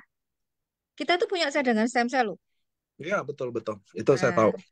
usus itu paling banyak cadangan stem cell ya karena usus itu tiap hari dia digunakan dan dia harus selalu beregenerasi. Yep. Yes. Nah, dengan mengkonsumsi probiotik ini salah satunya adalah untuk mengaktifkan cadangan stem cell kita dan menjaga stem cell kita dari penuaan. Oh, jadi kalau kita gabungin Subarasi dan Utsukushi itu alasan Jepang bikin produk itu bikin sepaket. So ini mungkin Benar, penjelasannya. benar. Iya. Hari ini tuh teman-teman harus tahu ini yang saya undang dokter dokter Rini teman-teman harus tahu ya ini adalah salah satu dokter yang paling bergengsi loh teman-teman paling susah bawa dia terus yang saya demen cara cara melihat keadaannya karena mereka kan dokter ini kan mempelajari sakitnya jadi yang dilihat tuh holistik tuh teman-teman itu penting loh penting banget teman-teman mau memperbaiki sesuatu secara holistik gitu loh. Betul ya dok ya? Bukan salah Betul. satu. Iya. Jadi kalau berdasarkan ilmu yang terkini dengan mempertimbangkan manusia sebagai holobion, kenapa tadi kita ternyata ketika dispindai ternyata eh, DNA kita itu paling banyak DNA bakteri gitu ya. Artinya manusia itu bukan hanya makhluk apa biologi yang sama kayak dulu kita pandang steril gitu ya. Ternyata manusia Hmm, itu namanya holobion, makhluk holobion yang dia terdiri dari selnya sendiri dan juga terdiri dari ekosistemnya. Nah, yang menentukan kesehatan kita itu ada tiga faktor. Kesehatan otak kita, kesehatan usus hmm. kita, dan ekosistem kita. Gitu. Oke, oke, so good. Ini saya baru dapat pencerahan nih. Jadi bisa nggak saya teman-teman saya dok mewakili teman-teman Mhm. mengambil kesimpulan. Jadi penyakit-penyakit degeneratif saat ini salah satunya udah pasti karena kekurangan probiotik dong. Karena Benar. kalau Ya, probiotiknya baik, dia akan susah dong kena degeneratif. Logikanya gitu tuh benar. dok. Benar. Karena kekurangan bakteri baik, akhirnya fungsi ususnya jadi rusak. Hmm. Gitu. Dan Jadi usus itu mempengaruhi semua enzim, tubuh. vitamin, bahkan sampai Benar. stem cell kan. Iya, benar. Nah, ada nggak batas maksimum tubuh kita untuk makan probiotik, dok? Probiotik itu seberapa pun banyaknya, karena dia masuk usus, ya akan keluar dari feses kalau kebanyakan. Hmm. Gitu. Otomatis tubuh akan seimbangkan ya. Ya, akan Jadi tidak ada seimbangkan. dosis dalam probiotik, termasuk apalagi yang diminum, terutama ya teman-teman ya, Ya, yang berdampak apa-apa kalau dikonsumsi. Karena tubuh akan secara otomatis akan seimbangin dan dibuang kalau berlebih. Itu kan prinsip tubuh ya, dok ya? ya, benar. Hmm. Eh, Ya, teman-teman sekarang baru baru pencerahan saya juga loh teman-teman. Jadi jujur aja ya, saya terutama kan di lapangan dapat banyak pertanyaannya. Soalnya kan Utsukushi ini selalu dipandang sebelah mata. Jadi orang Indonesia kan gini dok, saya sakit diabetes, minum Subarasi dong, regenerasi, nanti sel pankreasnya kayak gitu loh. Itu sebabnya si Iya. Utsukushi ini pandang gitu loh dok, gitu loh maksud saya Mhm. nggak mungkin lah Jepang Jepang capek-capek meneliti segitu Ya, lama lalu memaksa memaksa kita dok di Indonesia harus dikombin nggak boleh diminum kalau bisa dikombin itu dia benar-benar uh, kasih statement dengan keras bahwa kalau bisa harus dikombin sekarang saya sama dokter ini ngobrol nggak nyampe 1 jam baru sekarang bisa paham loh gitu loh oh ini kali ya alasannya loh. Loh. Iya loh. iya. Jadi, iya, karena ya ini dunia kita ini sekarang darurat keracunan. Ya, Hmm. kalau semua sahabat saya ini tahu nih, sahabat AFC ya, apa yang ada dalam isi kepala saya. Aduh, mesti ketakutan deh. Karena kita ini darurat kita ini sekarang. Ya logam berat terutama tuh. Karena kasus pembunuhan sekarang itu sekarang tambah mengerikan. Ya, percaya atau enggak? Banyak kasus Percaya. pembunuhan yang melakukan itu masih remaja, masih anak-anak dan cara pembunuhannya itu adalah cara pembunuhan yang paling sadis. Ngeri nggak? Hmm. Dan saya selalu berpikir apa yang terjadi pada otak mereka, ya. Ternyata saya mencari jurnal, ada kaitannya sama psikopat, ya, kepribadian psikopat. Di mana Hmm. kepribadian psikopat ini bisa terjadi karena racun logam berat. Ngeri nggak? Hmm. Autism juga logam berat kan, Dok? Keracunan merkuri.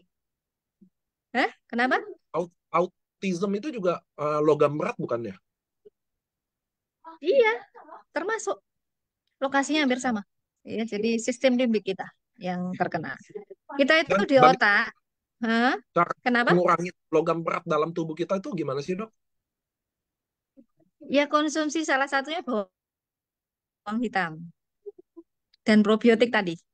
Ya, eh, kombinasi merkuri dan aluminium itu yang paling paling toksik ya dalam otak manusia. Dan apa namanya? Ada beberapa bukti yang membuktikan lactobacillus itu bisa mengurangi kadar logam berat. Ya, ya. Pernah dengar lumpia? Lumpia makanan khas mana nih? Semarang. Ya, Semarang. Hati-hati ya kalau beli lumpia. Kenapa, Dok? Saya sendiri orang Semarang tapi nggak suka lumpia. Ini karena teman saya. Ini teman saya cerita. Lumpia itu biar putih cantik, ya. Dikasih apa kira-kira? Biar putih cantik kalau kita perempuan kasih merkuri. Oh, Tahu nggak tawas itu apa? Tawas itu kita mikir alami yang ya. kayak sabuk. Makanya banyak itu orang Hmm. jual deodoran alami dari tawas. Tawas itu aluminium, ya. Dia mengandung aluminium. Jadi biar putih, yang namanya si lumpia tadi, rebungnya kan isinya rebung tuh, direndam dulu Hmm. pakai tawas. Dan ini yang berbahaya. Karena akhirnya rebung itu mengandung apa? Aluminium. Aluminium. Ya. Nah, aha. Nah, teman saya neliti gimana caranya mendidik masyarakat agar dia tidak menggunakan tawas. Bisa nggak kira-kira masyarakat dididik nggak menggunakan tawas? Bisa aja. Susah. Yang didik Oh, masyarakat untuk tidak, ya susah. Dan akhirnya apa solusinya? Ya sudah, dia memberikan mendidik cara lain dengan memberikan cara yang mengurangi tawas, mengurangi kadar aluminium tadi, yaitu dengan melakukan fermentasi terlebih dahulu terhadap rebung. Ya, dilakukan fermentasi itu dengan harapan apa? Ada ada bakteri probiotik. baiknya. Nah, Ya, bakteri ada. baik ini dia akan mencerna. Hmm, iya, ternyata bisa. Jadi lactobacillus itu bisa mengurangi kadar aluminium. Gitu. Ya, jadi apalagi kalau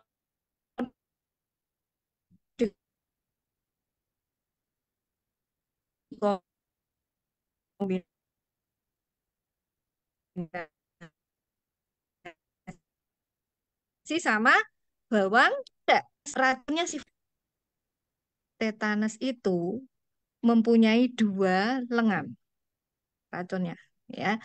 Racun tetanus itu yang lengan yang ringan, ada lengan apa namanya? Lengan yang ringan dan lengan yang berat. Di mana kalau dia dipotong dengan enzim, ya, enzim Hmm. pemotong pengempuk daging apa? Sama kayak pengempuk daging. Bromelain pada nanas kita punya di usus bromelain, ya. Ternyata racun tetanus itu ada manfaatnya. Yang berat itu dia justru melindungi kita dari penyakit neurodegeneratif. Sedangkan yang ringan ini yang beracun, ya, yang membuat kita kejang. Nah, kalau itu dipotong, maka dia tidak berbahaya, ya. Nah, motongnya pakai bromelain, gitu loh. Nah, maka kemarin saya memilih usukusi salah satunya untuk menolong anak saya yaitu dengan karena dia kandungannya bromelain tadi. Selain dia punya bawang hitam, ya, Oke. gitu. Dok nanya dok, sorry. Ada nggak Hmm. sih batas umur untuk orang minum probiotik? Maksudnya, oh umur Hmm. tertentu apa bebas kapan aja minum probiotik? Ya, jadi kita perhatikan kalau dia masih bayi, ya masih bayi, dia kan Hmm, mengkonsumsi ASI, ya, dan yep, mungkin susah kita memberikan, nah maka ibunya kita kasihlah, ya, ya, lewat ibunya yang minum nanti air susunya pasti akan masuk juga. Akan tapi pada kondisi tertentu boleh kita berikan pada bayi baru lahir ya karena apa sekarang kan ibu-ibu juga banyak yang mendapatkan ini antibiotik gitu-gitu ya. Asinya juga yep. akhirnya kualitasnya kurang. Nah, maka banyak sekarang sebenarnya inovasi bahkan dari bayi itu sudah dapat misalnya probiotik walaupun dosisnya harus kita sesuaikan. Jadi tidak ada sebetulnya orang yang tidak boleh minum probiotik ya. Walaupun ada beberapa ahli yang menyampaikan oh pada penderita yang mengalami imunokompromis, maka tidak boleh diberikan bakteri hidup. Nah, tapi Hmm, bukan berarti tidak boleh diberikan bakteri baik, karena bakteri baik itu ada yang hidup berupa fermented food itu kan hidup, ya, yang ya, ya. tidak dilakukan pemanasan. Nah, kalau usukusi dan subarasi ini bukan bakteri hidup yang seperti itu, ya, tapi yang namanya heat kill, heat kill, heat kill itu artinya sudah dipanaskan dulu, gitu kan, gitu. Ya betul. Tapi tetap dia bermanfaat, gitu loh. Nah, maka kalau seperti usukusi ini untuk penderita imunokompromis bagaimana? Ya, enggak apa-apa, aman-aman aja, karena yang ditakutkan itu adalah orang-orang yang imunokompromis dapat bakteri dari fermented food tadi, akhirnya malah justru bakteri itu, bakteri-bakteri dari fermented food tadi akhirnya mengalami translokasi, perpindahan tempat yang menyebabkan akhirnya usus meradang gitu kan. Tidak semua bakteri baik itu boleh menempel pada usus ya. Hanya bakteri tertentu seperti Bifidobacterium longum yang boleh gitu. Oh gitu. Jadi nggak semua Iya, bakteri baik, nggak semua probiotik itu boleh nempel di usus. iya, benar. Oh, saya Maksudnya baru tahu nempel juga secara nih. langsung ya, nempel secara langsung ya. Oke, oh, Yang oke, boleh nempel secara langsung itu Bifidobacterium longum gitu. oke. Biar jelas tuh. Tunggu ya teman-teman Iya. ya. Saya bacain pertanyaan teman-teman dulu.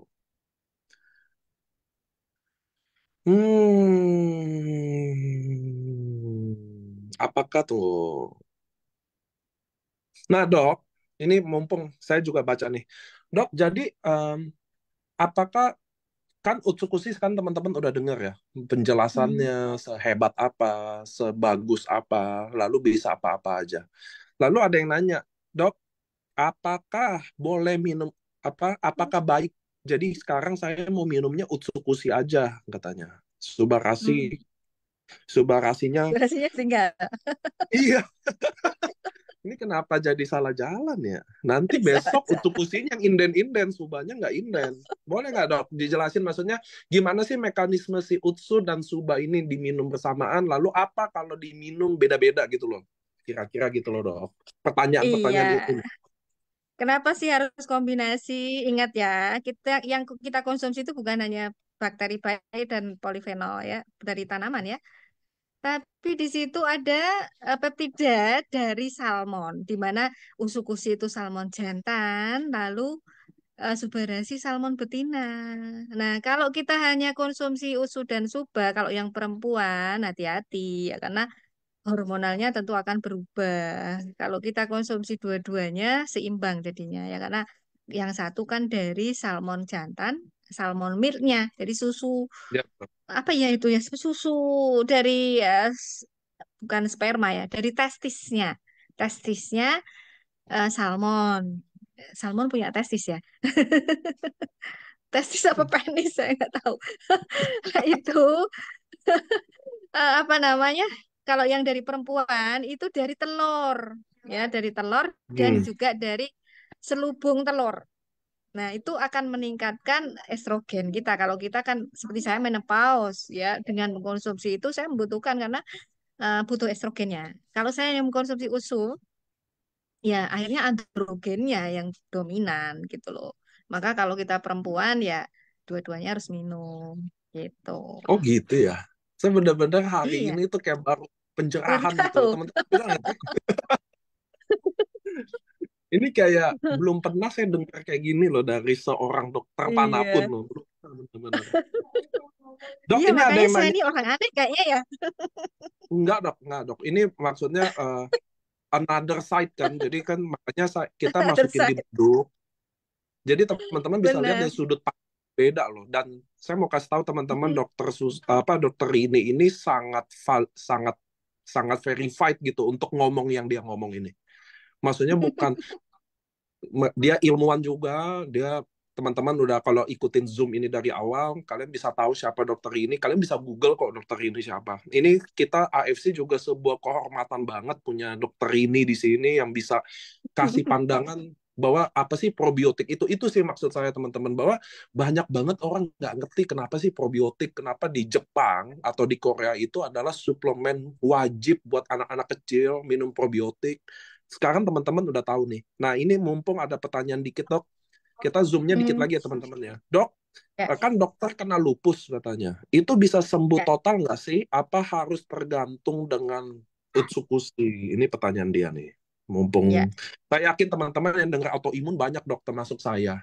Jadi kan kita ada pandangan gitu, pandangan yang lain.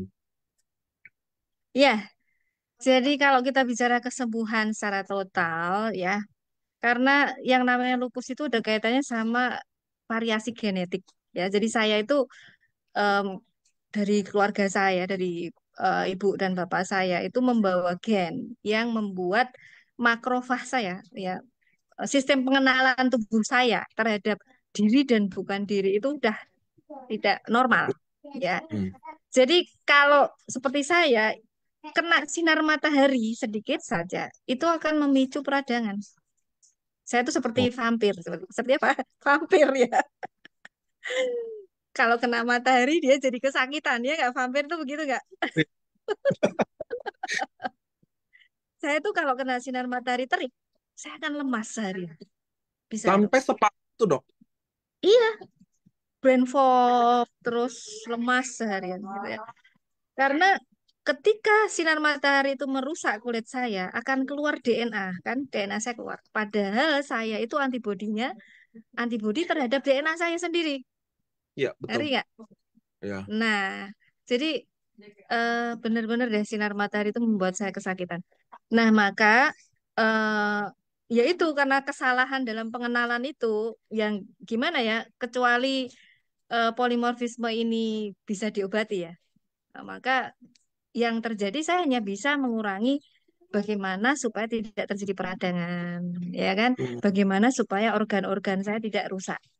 Yang Hmm. menyeimbangkan antara kerusakan DNA dengan perbaikan. Nah, kalau sudah seperti itu biasanya saya akan mengkonsumsi usus-usus subarasi, banyak minum, terus tidur, ya, banyak tidur karena kalau enggak ya itu tidak seimbang. Karena salah satu mekanisme yang membuat perbaikan sel itu seimbang dengan kerusakan sel kita adalah dengan tidur.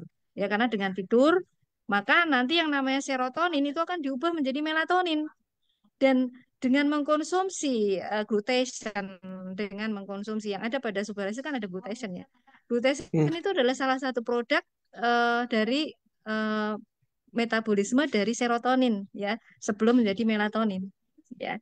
Nah, maka sangat terbantu sekali dengan produk-produk seperti itu saya ya karena tubuh saya yang memang salah ini gitu ya.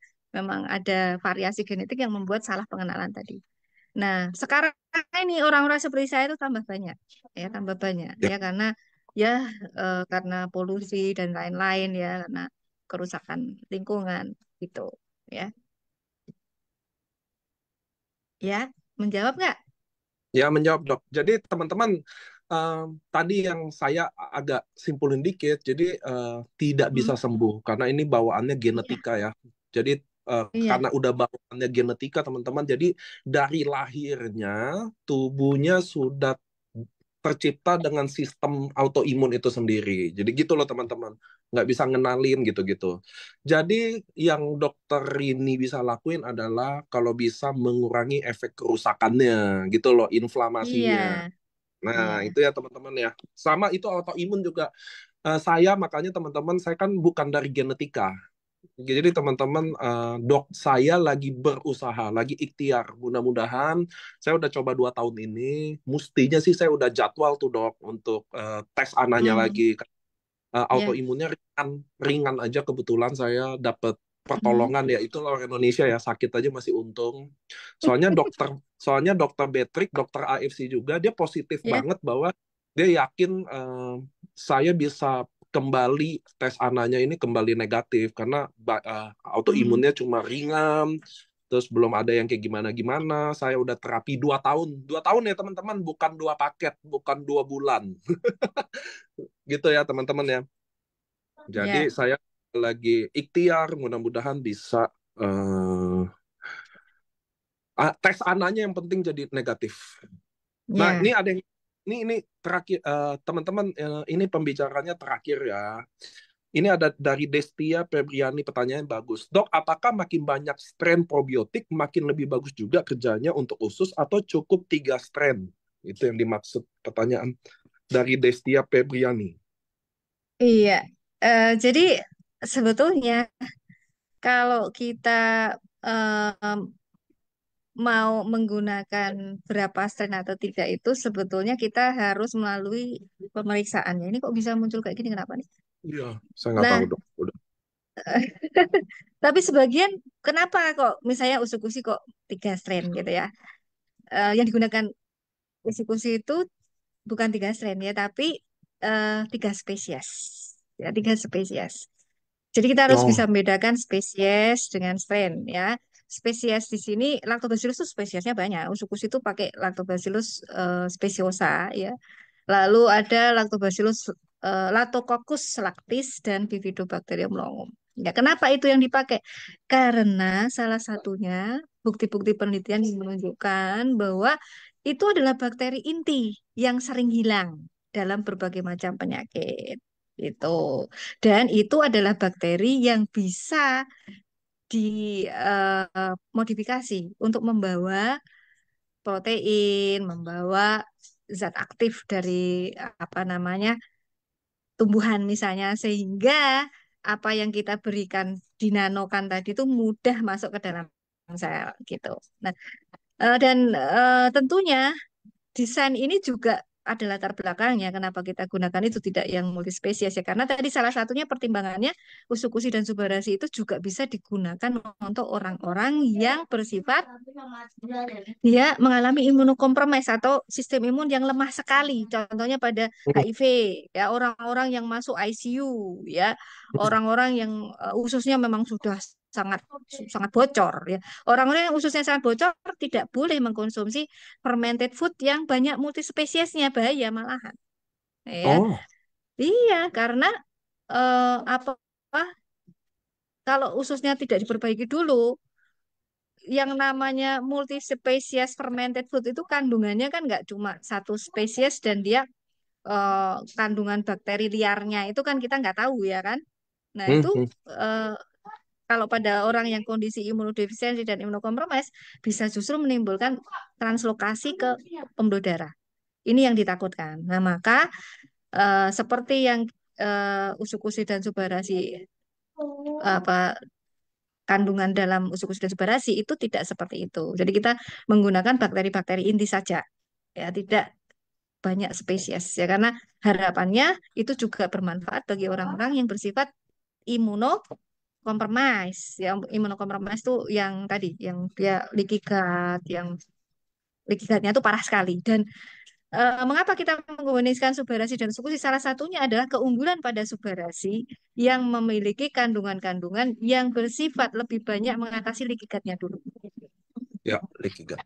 Itu leaky gut-nya. Jadi harus dikombinasi karena uh, subarasi itu salah satunya keuntungannya adalah dia kuat di regenerasinya. Gitu. Nah, nih teman-teman ya. Jadi hari ini mudah-mudahan teman-teman bisa lebih jelas dengan baik tahu gimana Utsukushi itu the real. Ini saya save live ini teman-teman di Facebooknya AFC Life Science, kalian bisa nonton anytime.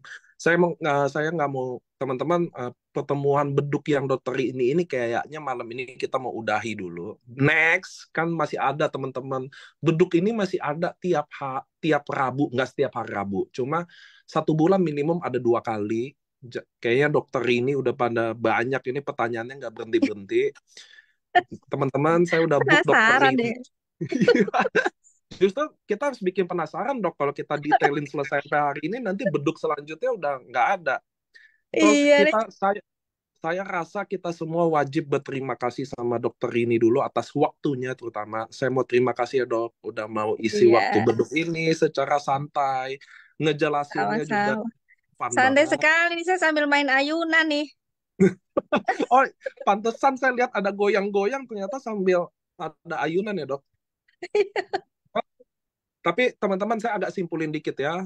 Dokter ini kalau saya kurang boleh ditambahin, kalau saya salah boleh dibetulin. Jadi teman-teman, hari ini kita baru tahu ternyata probiotik di tubuh kita itu sangat penting. Jadi tubuh kita ini terdiri dari bakteri, bahkan bukan dari sel. Tubuh kita ini bakteri secara gede, dan itu Iya, ternyata baru tahu dia yang bikin vitamin-vitamin, bikin nutrisi-nutrisi, bikin semuanya yang ada di tubuh energi, kita. Energi. energi. Iya, Jadi kalau energi, jadi ada hubungannya juga sama diabetes dong. Jauh ya, banyak banget dok. iyalah. Iya, Karena kan benar. diabetes itu kan gula yang disimpan dalam tubuh kan, tidak Benar. terpakai gitu. Iya. Jadi Jadi bahkan energi kita. Hmm. ya, jadi bahkan fungsi-fungsi terutama dalam, bahkan maaf kita baru tahu juga masalah kejiwaan, hubungan sama otak. Karena ternyata yang saya bisa belajar hari ini teman-teman, ternyata otak sama usus itu senyambung itu. Iya. Beberapa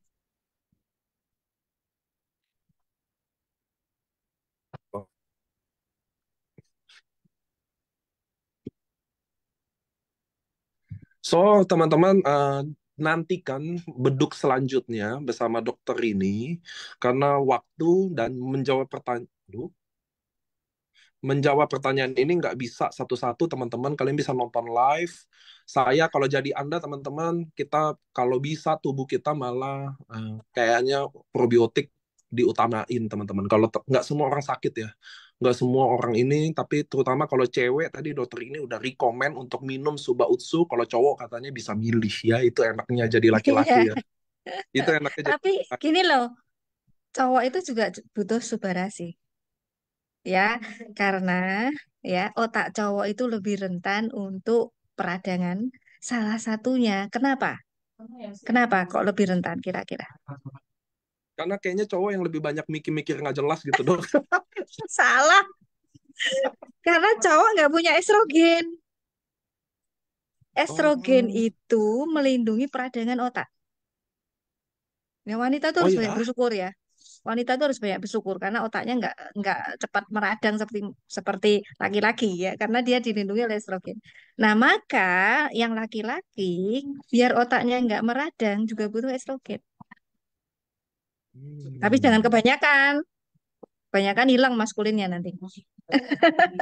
Tapi dok, kok banyak istri-istri cerewet-cerewet, dok, kan udah ada ini program itu. Cerewet nggak ada hubungannya sama sama Oh nggak ada, peradangan otak. oh nggak ada itu. Justru mengurangi peradangan pada otak cerewet itu. Jangan Oh, salah. Kalau istri nggak cerewet, hati-hati bahaya itu bisa-bisa depresi dia. oh ya ya ya ya ya ya. Kita laki-laki kayaknya yang butuh deh, karena waduh cerewet, waduh coba coba. Oke deh, thank you teman-teman ya. Bisa nonton lebih detail. Ini beduk itu suasananya selalu santai-santai teman-teman, nggak ada yang kayak gimana-gimana. Saya mohon maaf kalau tadi saya udah